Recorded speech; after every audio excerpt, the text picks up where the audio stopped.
اب کوشچن یہ اٹھتا ہے کہ کیا اسے کوئی یہ کینسر ٹریٹمنٹ لے رہا تھا جس کی وجہ سے اس کو ہارٹ اٹیک ہو سکتا ہے؟ کیا اس کی پری ایگزسٹنگ کنڈیشن اور میڈیکل ہسٹری ہے کہ اس کو انجائنا کی تکلیف رہتی تھی، اس کو پہلے کچھ اٹیک ہوئے تھے، اس کی بڑی اسٹرانگ فیملی ہسٹری تھی، اس کا باپ اس کا بھائی جو ہے بڑی جوان عمر میں ان پہ ہارٹ اٹیک ہوا تھا، یا اس کو ایڈوانس انکنٹرول ڈائبٹیز تھا جس کے لیے یہ بہت انسولین کی ہیوی ڈوزز لے رہا تھا، اس کی بلڈ شوگر بہت زیادہ تھی، یا پھر یہ سوال اٹھتا ہے کہ کیا کسی نے اس کو کوئی ایسا ٹاکسن کھلایا ہے، یہ انجیکٹ کیا ہے، اور ایسے بے تحاشا ٹاکسن موجودہ عصر حاضر دنیا میں پائے جاتے ہیں جن کے جسم میں داخل ہو جانے سے ان کو کسی بھی سلسلے سے جسم میں داخل کیا جا سکتا ہے، گیسٹرو انٹسٹائنل سسٹم یعنی خوراک کے ذریعے، دودھ کے ذریعے، پانی کے ذریعے خوراک میں ڈالا جا سکتا ہے، یا ہاتھ جب کسی سے کوئی شخص ملاتا ہے تو ایک پن پنکچر جو اگر موویز میں بہت دیکھ سکتے ہیں کہ ایک پن سائز پنکچر جو بالکل آپ کو احساس بھی نہیں ہوتا، ایک رگڑ ہوتی ہے، اس کے ذریعے وہ ٹاکسن جسم میں داخل ہوتا ہے جو فوری کارڈک اریسٹ بھی کر سکتا ہے اور کئی ہفتوں کے بعد بھی کارڈک اریسٹ کر سکتا ہے۔ یہ ایک پرنسپل کوشچن ہے، میں یہاں پہ اسٹاپ شیئرنگ کرتا ہوں، جو ہمارے سامنے اس وقت آ کے کھڑا ہو جاتا ہے۔ یہ سوال ہمارے سامنے کیوں کھڑا ہوتا ہے؟ اس لیے کہ جب سے یہ حکومت آئی ہے اس کے بعد سے بہت سی سیریز آف ڈیتھس ہوئی ہیں۔ ہر ڈیتھ کو آپ ایکسپلین کر سکتے ہیں کہ اس کی یہ وجوہات ہوں گے، یہ وجوہات ہوں گے، لیکن جب آپ ان کو اس کی انٹائرٹی میں دیکھتے ہیں، ایک سیریز میں دیکھتے ہیں، تو پھر یہ سوال ہوتا ہے کہ اس مملکت خداداد میں جسے اللہ کے نام کے اوپر بنایا گیا تھا، جسے اسلام کے نام کے اوپر بنایا گیا تھا، یہاں آخر ہو کیا رہا ہے؟ بیکاز جو ہو رہا ہے وہ کسی کو انسیڈنس کے اندر، کسی اسٹینڈرڈ پریکٹس کے اندر، کسی ریگولیرٹی نارمل صورتحال کے اندر ایکسپلین نہیں ہو سکتا۔ میں آپ کے سامنے چند نام لیتا ہوں۔ گلزار احمد ایک وٹنس ہے، رمضان شوگر مل کا، اس کی مسٹیریس ڈیتھ ہوتی ہے، بتایا جاتا ہے اس کو قلب، حرکت قلب اس کی جو ہے وہ بند ہو گئی ہے، وہ ایک وٹنس ہے رمضان شوگر مل میں شریف خاندان کے کیس میں۔ پھر مزمل راجہ جو ہے وہ بھی رمضان شوگر میں ایک وٹنس ہے، اور وہ انفیکٹ وہ جو اکاؤنٹس ہیں جو سائٹ کیے ہیں ایف آئی اے نے جہاں سے پیسے وڈرا کیے جاتے ہیں، اس اکاؤنٹ کا وہ مالک ہے، اس کی مسٹیریسلی ڈیتھ ہو جاتی ہے، بتایا جاتا ہے کہ حرکت قلب سے اس کی ڈیتھ ہو گئی ہے۔ غلام شبیر بے نامی دار ہے، وہ اکاؤنٹ ہولڈر ہے جس کے اندر پیسے آ رہے ہیں بہت بڑی تعداد میں، چونکہ فیڈرل انویسٹیگیشن ایجنسی ایف آئی اے کا کیس ہے۔ کوئی اس طرح سے اگر ایف بی آئی کے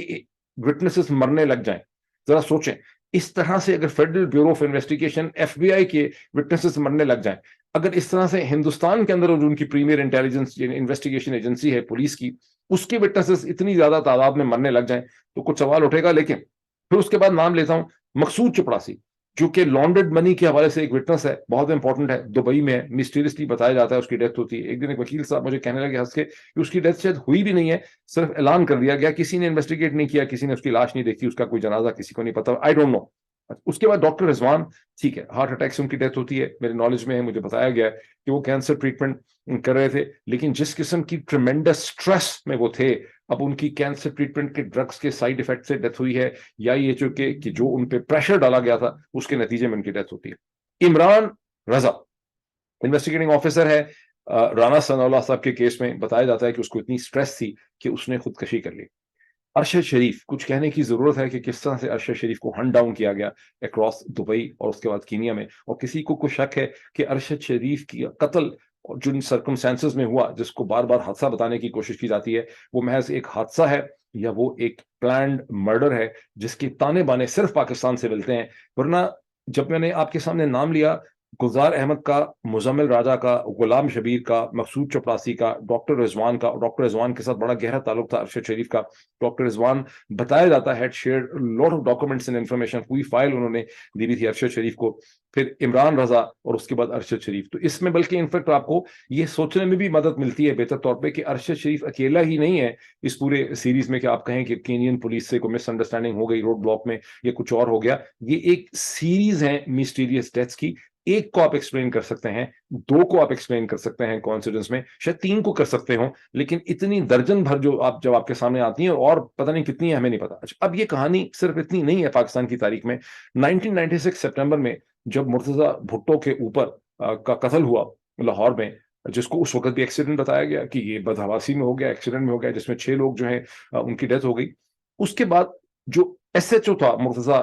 مرڈر کیس میں، جس کے اوپر الزام تھا، جو پرنسپل اور زخمی بھی ہوا تھا اس کیس میں، اور اس کے زخم کے بارے میں یہ تھا کہ اس نے اپنے آپ کو سیلف انجر کیا ہے، نام اس کا سیال تھا۔ چند دنوں کے اندر اندر جب وہ حراست میں تھا، پالٹری اس کو کسی جگہ پہ ڈیٹین کیا ہوا تھا، وہاں پہ وہ اپنے آپ کو سروس ریوالور سے کہا جاتا ہے کہ گولی مار کے خودکشی کرتا ہے۔ اور اس کے بعد ایک بحث چھڑتی ہے کہ وہ خودکشی تھی آؤٹ آف اسٹریس یا اس کو ایلیمینیٹ کیا گیا, اس کو راستے سے ہٹا دیا گیا. ایک اور انسپیکٹر ذیشان کاظمی جو ہے وہ مسٹیریسلی 2005 میں, وہ بھی اس کیس میں ایک وٹنس ہے, اس کو 2005 میں, وہ بھی انڈر ٹرائل ہے, وہ بھی اس لسٹ کے اندر ہے, 2005 میں اس کو وہ بھی سیریسلی ہی شاٹ ڈیڈ, وہ بھی راستے سے فارغ ہو جاتا ہے. اور پھر ذہن میں رکھیں کہ آصف علی زرداری صاحب کے خلاف یہ کیس جو ہے یہ چل رہا تھا اس وقت, اور ایک سنگل ممبر بینچ نے سندھ ہائی کورٹ کے 2008 میں آصف علی زرداری کو اس کیس سے فائنلی ایکوٹ کیا. کیسز پاکستان میں ارریلیونٹ ہو جاتے ہیں کچھ عرصے کے بعد, لیکن ایکوٹل جو ہے فائنل وہ نہیں عدالتیں کرتی, بہت لٹکا کے جب پولیٹیکلی پاسبل ہوتا ہے, چیز ٹھنڈی ہو گئی ہوتی ہے,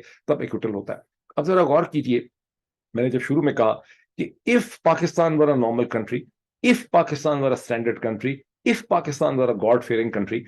دنیا میں کتنے ایسے ملک ہیں, مجھے نہیں پتا, کیا دنیا میں کوئی ایسے بھی ملک ہیں جہاں کسی شخص جس کے اوپر ایک دو نہیں ملٹیپل مرڈرز کے الزام ہوں, ایف آئی آرز کٹی ہوں, وہ بعد میں اس ملک کا پریزیڈنٹ بن جائے, اس کے سیاہ و سفید کا مالک بن جائے, اس ملک کی بیوروکریسی کو پروموٹ کرے, پلیس کرے, اس کے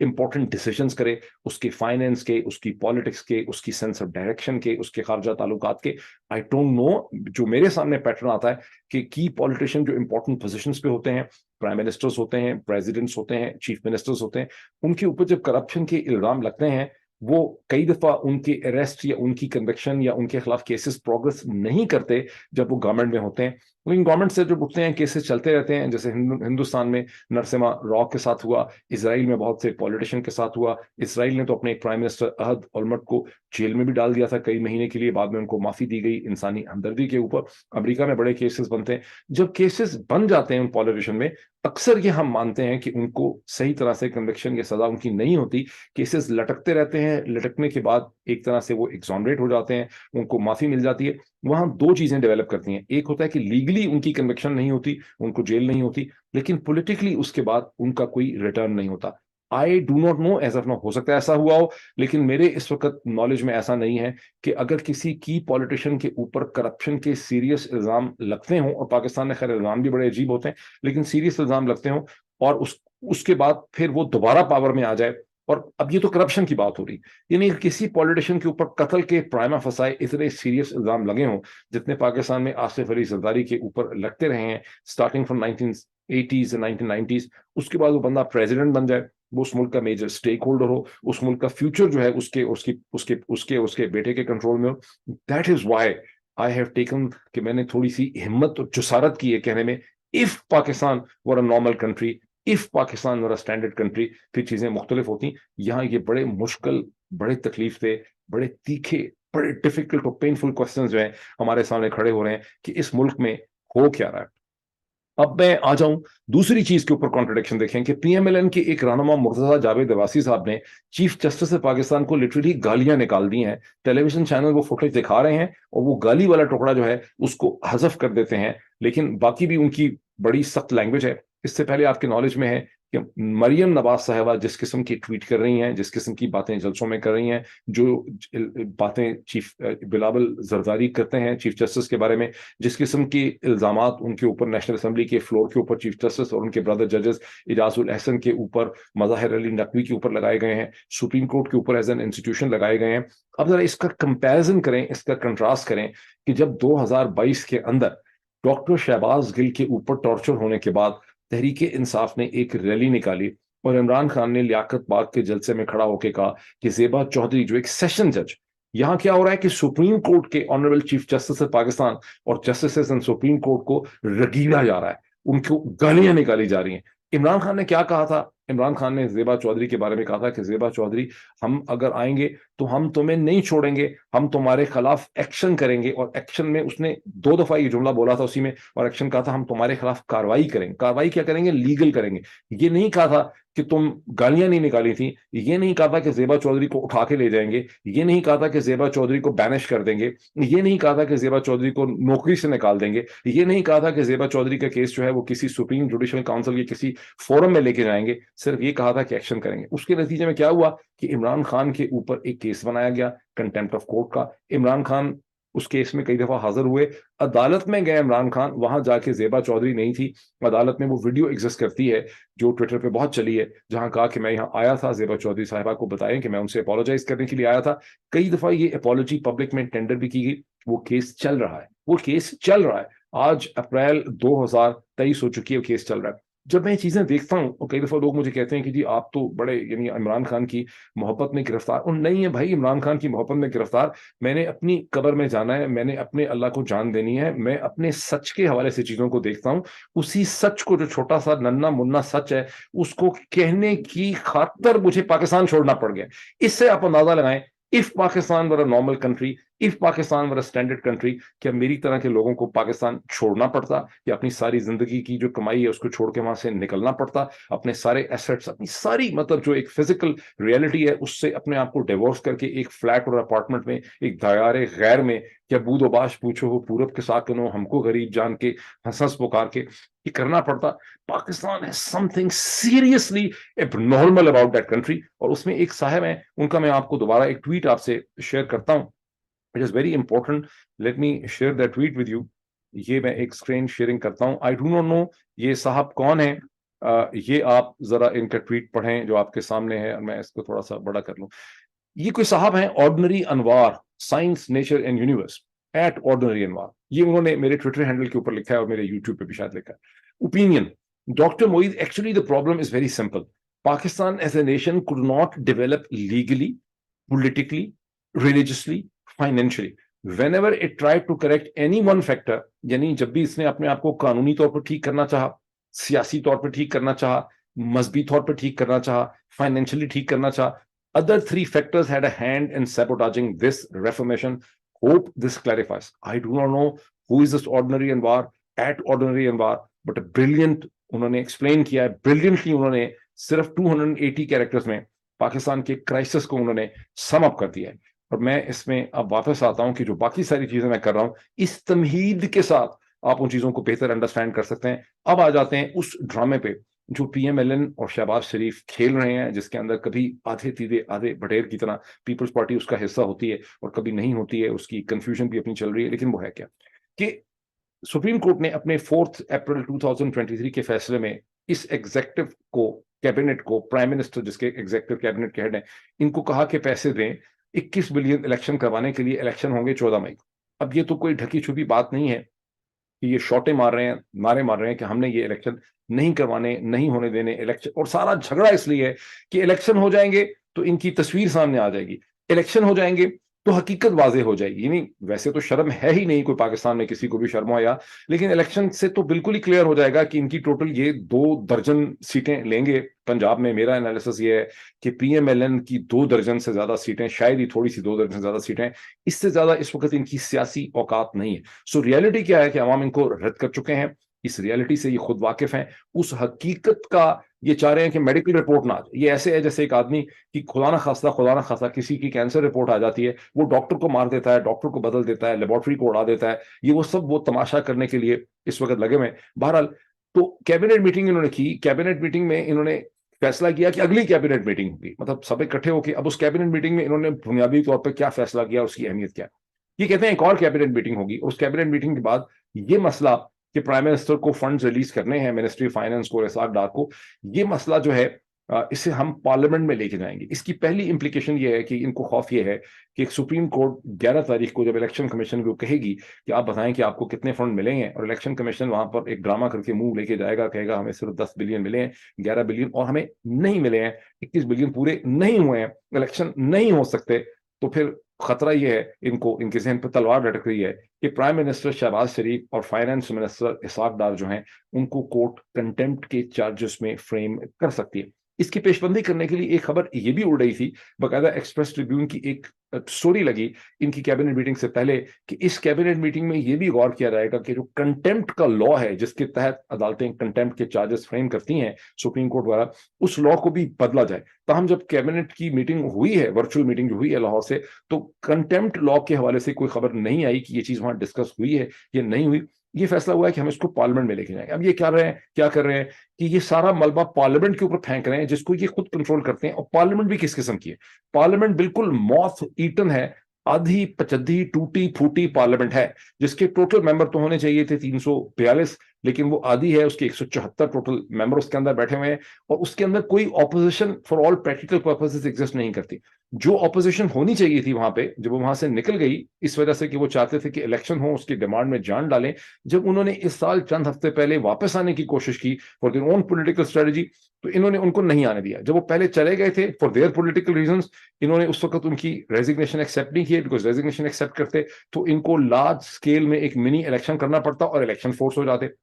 اس وقت بھی جھگڑا کیا تھا, ریزگنیشن نہ ایکسیپٹ کرنے کے پیچھے حکمت عملی یہ تھی کہ اگر ہم ریزگنیشن ایکسیپٹ کرتے ہیں تو اتنی بڑی تعداد میں 130-135 الیکشن تو پھر بائی الیکشن نہیں رہیں گے, ہمیں ایک جنرل الیکشن کروانا پڑ جائے گا. تو جنرل الیکشن اور الیکشن کو روکنے کے لیے انہوں نے ان کے ریزگنیشن ایکسیپٹ نہیں کیے. پھر جب انہوں نے آ کے اسمبلی کے اندر آ کے لڑنے کی کوشش کی تو وہ اس وقت بھی وہ آ کے شہباز شریف کو بیسکلی نو کانفیڈنس موو کرنا چاہتے تھے, تو انہوں نے کہا کہ جناب ہم ان کو واپس نہیں آنے دیں گے اسمبلی کے اندر. تو یہ اس پارلیمنٹ کی سم ٹوٹل حقیقت ہے. if Pakistan were a normal standard God fearing country, تو ایسی کوئی بھی چیز اس میں نہ ہو رہی ہوتی. میرے الفاظ ختم ہو جاتے ہیں.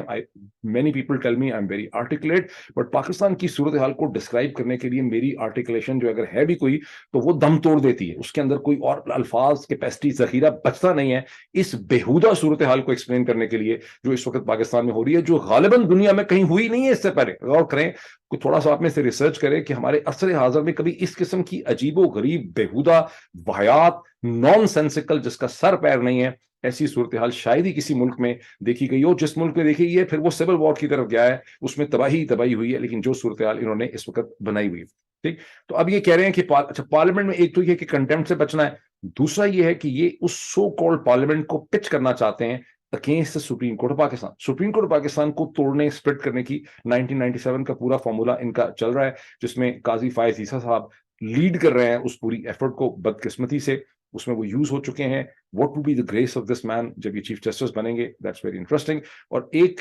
جو پہلے ایک ریفرنس تھا, وہ ریفرنس کی پھر کبھی بات کریں گے, وہ ریفرنس بھی اب چیف جسٹس کے پاکستان کے سامنے ہے. یہ وہ ریفرنس ہے جو اس وقت کے لا منسٹر ڈاکٹر فاروق نسیم نے, جب سپریم کورٹ نے ایک ڈیسیجن کیا تھا, لارج ڈیسیجن, جس میں قاضی فائز عیسیٰ کو ان کے لندن کے اپارٹمنٹس وغیرہ جو ہیں اس میں ایکوٹ کر دیا گیا تھا, تو اس کے خلاف ایک سیکنڈ ریفرنس اور ایک ریویو جو ہے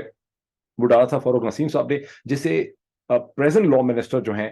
جناب اعظم نذیر تارڑ صاحب, انہوں نے اس کو وڈرا کرنے کی ایک اپلیکیشن ڈالی ہوئی ہے, اور وہ اپلیکیشن اب پہنچی ہے چیف جسٹس پاکستان جناب جسٹس عمر عطا بندیال کے ٹیبل پہ, اور وہ انہوں نے منڈے کے دن اس کو انہوں نے دیکھنا ہے. وہ اس کا کیا فیصلہ کرتے ہیں آئی ڈونٹ نو, وہ بہت ہمدردی کا مظاہرہ کرتے ہیں یا وہ اس کو لٹکا دیتے ہیں. انڈر دا پریزنٹ سرکمسٹانسز جس طرح سے قاضی فائز عیسیٰ مسلسل اس چیف جسٹس کے خلاف سازش کر رہے ہیں, حالانکہ چیف جسٹس نے ریٹائر ہونا ہے سپٹمبر کو, تو کوئی سازش کرنے کی پریکٹیکل وجہ نہیں بنتی. یہ بھی بہت امپورٹنٹ پوائنٹ ہے کہ قاضی فائز عیسیٰ اس وقت جو سازشیں کر رہے ہیں, جو حرکت, جو مووز کر رہے ہیں, جو انیشیٹوز لے رہے ہیں, یہ صرف اس وقت جسٹیفائڈ ہوتے اگر بہت ٹائم ہوتا. تو قاضی فائز عیسیٰ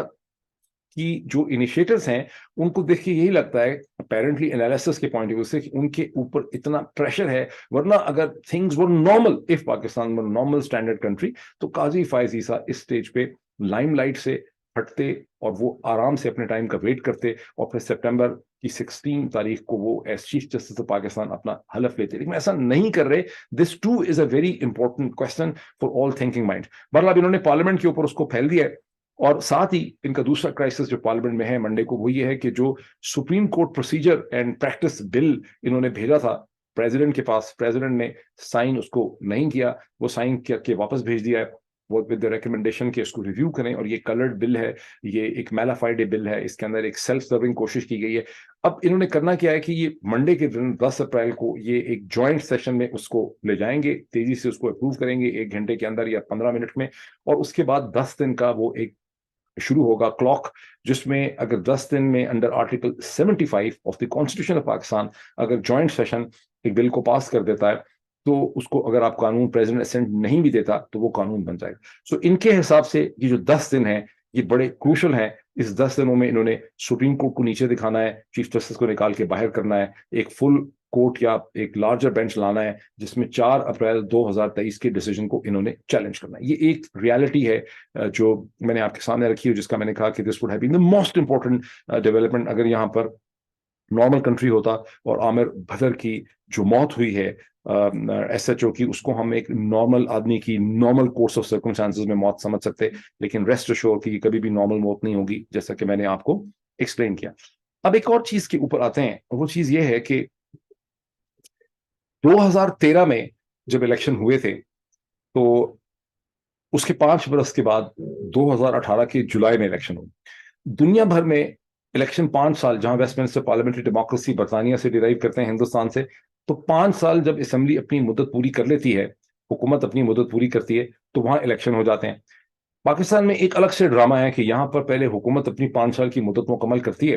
اور اس کے بعد ایک interim caretaker set up آتا ہے. Nothing said about this stupid, یہ ریزننگ ہے. یہ بھی ایک عجیب و غریب اب نارمل قسم کی صورتحال ہے کہ بجائے اس کے کہ آپ کے ادارے پریکٹیکلی، جیسے ہندوستان کا الیکشن کمیشن ہے، اور اس پہ میں ایک اسپیشل پروگرام کروں گا، میری کوشش ہوگی کہ انڈیا کے الیکشن کمیشن کا جو پروسیس پروسیجر ہے، کیا وجہ ہے کہ ہندوستان کا الیکشن کمیشن جو ہے اس نے ہندوستان کے اندر عزت حاصل کی ہے، دنیا بھی اس کی عزت کرتی ہے، اور کیا وجہ ہے کہ پاکستان کا الیکشن کمیشن جو ہے اس کی عزت نام کی کوئی چیز کبھی پیدا نہیں ہو سکی. فرق کیا ہے؟ لیکن تو الیکشن کمیشن اور مختلف جو ادارے بیوروکریسی کے ہیں ان کے اندر اتنی انڈیپینڈنس ہو کہ ایک گورنمنٹ ہی بیٹھی ہو اور الیکشن کروا دے. لیکن پاکستان میں ایک بڑا سپر طریقہ نکالا گیا ہے فارمولا کہ ایک interim caretaker set up بنایا جاتا ہے اور وہ interim caretaker set up نے آ کے الیکشن کروانے. چلے مان لیتے ہیں اس کو، لیکن وہ اگر interim caretaker set up بھی ہے تو الیکشن تو ہوئے تھے 25 جولائی 2018 کو. اس کا مطلب ہے اس حکومت کی جو 5 سال کی مدت ہے وہ تو 25 جولائی 2023 میں ختم ہو جاتی ہے. تو اب ہم ہیں 10 اپریل پہ ہم آ چکے ہیں، 20 دن اپریل کے رہ گئے، 30 دن اس کے بعد رہ گئے مئی کے، 31 دن، پھر اس کے بعد 30 دن رہ گئے جون کے، اس کے بعد جولائی. تو یہ حکومت نے تو جولائی میں ویسے بھی ختم ہو جانا ہے. یہ تو بیسکلی کوئی میرا خیال ہے 80-90 دن بنتے ہوں گے ٹوٹل درمیان میں. ان 89 دنوں میں، یہ بھی میں کوشچن آپ کے لیے چھوڑ رہا ہوں، ان 89 دنوں کے اندر یہ کیا کرنا چاہتے ہیں؟ یہ دیکھیں کتنا بڑا سوال ہے. اس کو لوگ نہیں اٹھاتے ٹیلی ویژن کے اوپر، میڈیا میں، اخبارات میں، اداریوں کے اندر انالیسس میں نہیں اٹھاتے کہ یہ جو 80-90 دن ہیں، اگر یہ نارمل کورس میں الیکشن ہونے ہی ہیں، ان کی اسمبلی کی مدت ختم ہو جاتی ہے، کچھ بھی کر لیں، تو یہ 89 دنوں میں کیا کر لیں گے؟ یہ 89 دنوں میں عمران خان کو پولیٹیکلی ختم کرنا چاہتے ہیں، اس کو زندگی ختم کر دینا چاہتے ہیں، اس کو کسی کیس کے ذریعے ایلیمنیٹ کر دینا چاہتے ہیں، یا ان 89 دنوں کے اندر اندر یہ سپریم کورٹ کا کمپلیکشن بدل کے اپنی مرضی کا ایک چیف جسٹس لا کے وہاں ایک رپڑ ڈال کے with the help of the army chief general Asim Munir یہ ایک ایمرجنسی کی صورتحال پیدا کرنا چاہتے ہیں. یہ کہنا چاہتے ہیں کہ موجودہ سرکمسٹانسز میں اب 1 سال، 1.5 سال، 2 سال کے لیے الیکشن ہو ہی نہیں سکتے. یہ کیا کرنا چاہتے ہیں 80-90 دنوں کے اندر؟ یہ کتنا بڑا انپورٹنٹ کوسچن ہے، اور اس کو جب آپ ڈاٹ کنیکٹنگ کرتے ہیں تو یہ کوسچن بڑا انپورٹنٹ ہو جاتا ہے. انہوں نے اتنا رولا رپڑ مچایا ہے، اتنا بڑا انہوں نے فساد کھڑا کیا ہے، اتنے ملٹیپل فرنٹس کے اوپر یہ لڑ رہے ہیں، اپوزیشن کے ساتھ انتظامیہ کو دبا رہے ہیں، ججز کو میسٹیریس ڈیتھس ہو رہی ہیں. تو یہ کرنا کیا چاہتے ہیں؟ اس میں سے نکالنا کیا چاہتے ہیں؟ This is a pivotal question at that time. اب وہ یہ کیا نکالنا چاہتے ہیں؟ جب آپ اس کو دیکھتے ہیں کہ انہوں نے کہا کہ نیشنل سیکورٹی کاؤنسل یہ کمیٹی، یہ بڑی کنفیوژن ہے. پاکستان میں ایک اخبار لکھتا ہے کہ یہ نیشنل سیکورٹی کاؤنسل ہے، کوئی لکھتا ہے کمیٹی. اصل میں اگر اس کی اپنی ویب سائٹ دیکھیں تو یہ نیشنل سیکورٹی کاؤنسل ہی ہے. اس کو اردو میں چونکہ قومی سلامتی کی کمیٹی کہا جاتا ہے، اس لیے اب انگریزی کے اخبار بھی کبھی اس کو نیشنل سیکورٹی کمیٹی کہہ دیتے ہیں. بہرحال نیشنل سیکورٹی کاؤنسل کی جو میٹنگ ہے اس میں کہا گیا کہ بڑے اسٹرانگ روبسٹ آپریشن جو ہیں اب شروع کیے جائیں گے دہشت گردوں کے خلاف. یہ بھی ایک اتنا بڑا جوک ہے، دنیا میں کوئی ایسا ملک نہیں ہے، یعنی امریکہ نے ضرور پیٹا تھا دہشت گردی کو، اور اس کو پیٹ کے انہوں نے اپنے اسٹریٹجک مقاصد حاصل کیے، لیکن کوئی 10 سال کے بعد انہوں نے بھی آہستہ سے خاموشی سے فیصلہ کیا. اور اس میں برٹش جو فورن آفس تھا، FCO، فورن اینڈ کامن ویلتھ آفس، اس نے امریکنس کو ایڈوائز کیا تھا کہیں 2008 یا 9 کے اندر کہ بہت ہو گئی ہے لفظ دہشت گردی دہشت گردی دہشت گردی، اس ٹرم کو اب چینج کرنے کی ضرورت ہے، بیکاز اس سے ایک خاص قسم کی فیلنگ دنیا میں پیدا ہوتی ہے اور امن میں، مطلب دیٹس ناٹ ریئلی ہیلپ فل. تو انہوں نے اس کو آہستہ آہستہ ختم کر دیا، وار اگینسٹ ٹیررزم. ٹھیک. اور یہ میں آپ کو ایک فیکٹ بتا، یہ ایک ریکمنڈیشن تھی جو FCO نے شیئر کی تھی امریکنس کے ساتھ ایک میٹنگ. لیکن ہمارے ہاں یہ ہو گیا ہے کہ ہم اب 22 برس کے بعد بھی جو دہشت گردی کا لیمو ہے اسے نچوڑ کے، یعنی اگر آپ کوئی اسے کہتے ہیں گھر میں آپ کے پاس، آپ نے کبھی دیکھا ہوگا، تجربہ کیا ہوگا، لیمو تھوڑے ہوتے ہیں، آپ نے اس کے گلاس بنانے تو آپ اس کو آخری وقت سکویز کرتے ہیں جب لیمو کا جوس تو ختم ہو گیا تھا، اس کے چھلکے کا بھی زہر جو ہے وہ اس کے اندر آنے لگ جاتا ہے. یہ صورتحال ہے کہ کوئی یہاں یہ کوشچن نہیں ریز کرتا کہ بھائی ہمارا کیا ایسا انوکھا مسئلہ ہے کہ باقی ساری دنیا نے تو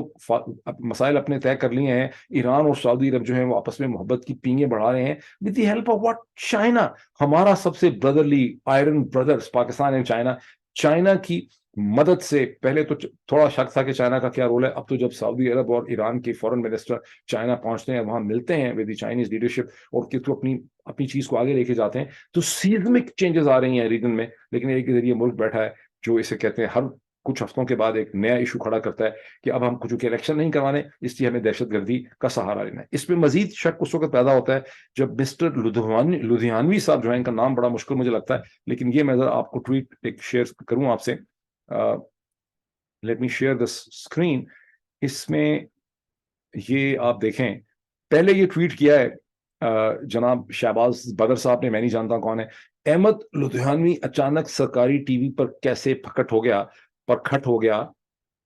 احمد لدھیانوی اور اس کی جماعت دونوں کا عدم ہے، ریاست اسے دہشت گرد قرار دے چکی ہے، مگر آج اچانک اتنی مہربانی کیوں؟ لگتا ہے طاقتور ہلکے فرقہ واریت کی آگ دوبارہ لگا کر سیاسی فائدہ اٹھانا چاہتے ہیں. ان مولویوں کو آگ لگانے کے لیے استعمال کیا جائے گا اور پھر ملک میں فساد کرا کے سیکیورٹی کے ایشوز کھڑے کیے جائیں گے تاکہ الیکشن جو ہیں وہ نہ ہو سکیں. اور اس میں اگر میں دوبارہ یہ دیکھوں، بہرحال یہ اس میں اوپر بیسکلی میں دکھانا یہ چاہتا تھا کہ احمد نورانی صاحب نے بھی اس کے اوپر کامنٹ کیا تھا، لیکن جب میں اسے کھیل رہا تھا تو وہ ان کا کامنٹ اس میں سے ڈسپیئر ہو گیا. احمد نورانی جو امریکہ بیسڈ جرنلسٹ ہیں، انہوں نے اس کے اوپر یہ لکھا تھا کہ اللہ ہی اس ملک کا حافظ ہے، مطلب ایسی چیزیں تو کبھی پی ایم ایل اے نے پہلے نہیں کی تھی جو اب اس وقت ہو رہی. اس کے ساتھ ہی ٹیلی ویژن کے اوپر ایک فوٹیج چل رہی ہے جس میں پنجاب کے شجاعت ترین بہادر ترین ٹوشس جو کیریکٹر ہیں، سب سے دلیر جو پنجاب کا افسر ہے جناب کیپٹن عثمان انور صاحب جو ہیں، وہ جو مجھے کم از کم نظر آیا، مجھے لگا وہ انہوں نے ایک بلٹ پروف ویسٹ پہنی ہوئی ہے اور وہ ڈاکوؤں کے خلاف رحیم یار خان کے کچے آبادی کے اندر انہوں نے آپریشن کا آغاز کر دیا. ظاہر ہے کہ یہ ڈاکوؤں کے خلاف آپریشن ہے، یہ بھی بیوروکریسی کی مدد سے ایک ایویڈنس بنائی جا رہی ہے پنجاب میں الیکشن نہ کروانے کی. اور یو نیور نو کہ ڈاکوؤں کے خلاف یہ آپریشن کو پھیلا ہی نہ دیا جائے، ڈاکوؤں سے دہشت گرد بن جائیں، دہشت گرد سے وہ ٹی ٹی پی بن جائیں. پھر خبر آئے کہ ڈاکو جو ہیں ان کو ٹی ٹی پی کی بھی سپورٹ ہے، ان کو بلوچستان نیشنل آرمی جو ہے اس کی بھی سپورٹ حاصل ہے، اور پھر ان کو ہندوستان کی بھی سپورٹ حاصل ہے، اور امریکہ اور اسرائیل سب مل کے ڈاکوؤں کے پیچھے کھڑے ہیں اور اس کے ذریعے پنجاب کو ڈیسٹیبلائز کر رہے ہیں تاکہ امریکہ اسرائیل ہندوستان مل کے اس حکومت کی مدد کریں گے تاکہ یہاں پہ الیکشن نہ ہو سکیں، تاکہ عوام کو نہ سنا جا سکے. تو یہ وہ ساری صورتحال ہے اس وقت جہاں 9 تاریخ کے دن کا اختتام ہوتا ہے. لیٹس سی کہ 10 تاریخ کو یہ لوگ کیا گل کھلاتے ہیں، پھر ہم اس کا انالیسس کریں گے. Thank you. Till then.